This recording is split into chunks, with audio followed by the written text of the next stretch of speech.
بس وہ بولے کہ ہم اللہ ہی پر بھروسہ رکھتے ہیں۔ اے ہمارے پروردگار، ہم کو ظالم لوگوں کے ہاتھ سے آزمائش میں نہ ڈال، اور اپنی رحمت سے ہمیں قوم کفار سے نجات بخش۔ اور ہم نے موسیٰ اور اس کے بھائی کی طرف وحی بھیجی کہ اپنے لوگوں کے لیے مصر میں گھر بناؤ، اور اپنے گھروں کو قبلہ یعنی مسجدیں ٹھہراؤ، اور نماز قائم کرتے رہو، اور مومنوں کو خوشخبری سنا دو۔ اور موسیٰ نے کہا کہ اے ہمارے پروردگار، تو نے فرعون اور اس کے سرداروں کو دنیا کی زندگی میں بارونق ساز و سامان اور مال و زر دے رکھا ہے۔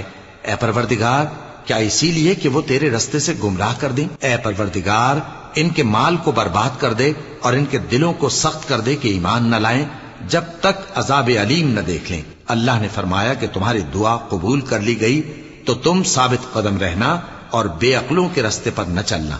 اور ہم نے بنی اسرائیل کو سمندر سے پار کروایا تو فرعون اور اس کے لشکر نے سرکشی اور زیادتی کرتے ہوئے ان کا تعاقب کیا، یہاں تک کہ جب اس کو غرق کرنے والے عذاب نے آ پکڑا تو کہنے لگا، میں ایمان لایا کہ جس اللہ پر بنی اسرائیل ایمان لائے ہیں اس کے سوا کوئی معبود نہیں، اور میں فرما برداروں میں ہوں۔ جواب ملا کہ اب ایمان لاتا ہے، حالانکہ تو پہلے نافرمانی کرتا رہا اور مفسد بنا رہا۔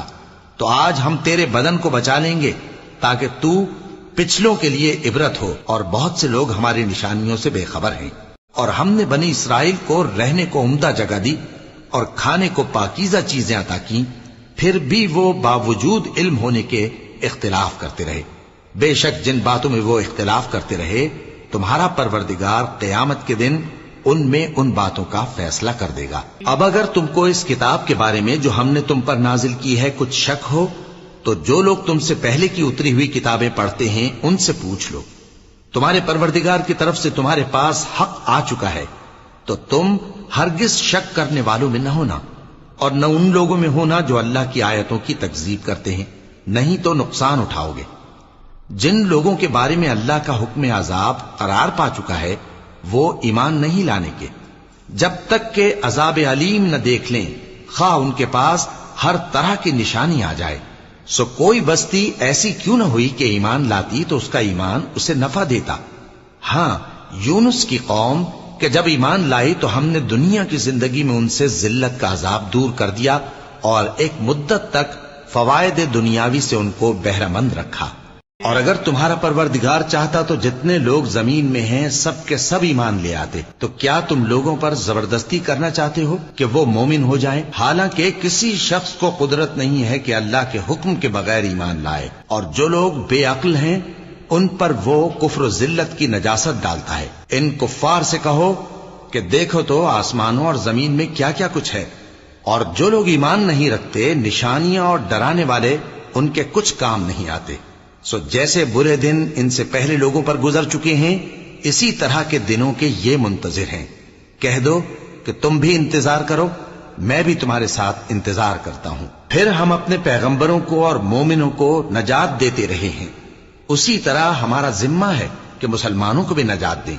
اے پیغمبر، کہہ دو کہ لوگو، اگر تم کو میرے دین میں کسی طرح کا شک ہو تو سن رکھو کہ جن لوگوں کی تم اللہ کے سوا عبادت کرتے ہو میں ان کی عبادت نہیں کرتا، لیکن میں اس اللہ کی عبادت کرتا ہوں جو تمہاری روحیں قبض کر لیتا ہے، اور مجھ کو یہی حکم ہوا ہے کہ ایمان لانے والوں میں ہو جاؤں، اور یہ کہ اے نبی سب سے یکسو ہو کر دین اسلام کی پیروی کیے جاؤ، اور مشرکوں میں ہرگز نہ ہونا، اور اللہ کو چھوڑ کر ایسی چیز کو نہ پکارنا جو نہ تمہارا کچھ بھلا کر سکے اور نہ کچھ بگاڑ سکے۔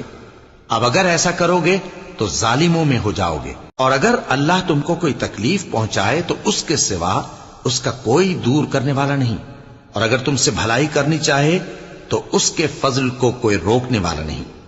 وہ اپنے بندوں میں سے جسے چاہتا ہے فائدہ پہنچاتا ہے، اور وہ بخشنے والا ہے، مہربان ہے۔